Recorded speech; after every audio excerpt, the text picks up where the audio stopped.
Hi there, so we're gonna do a cold start on this 2000 550 Maranello. I've got a temp gun here. I'm gonna shoot the exhaust pipe. It is 71 degrees, hasn't been run in about 24 hours, maybe 48 hours. And we're gonna go do a cold start and see how it runs.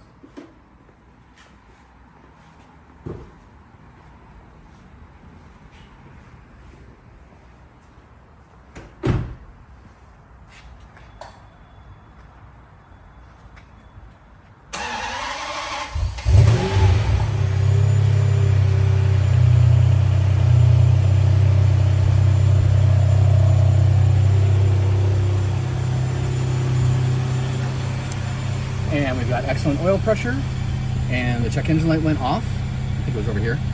And it takes throttle nice and easily, and it's gonna settle into a nice smooth idle after it warms up, and we're gonna go take it for a drive.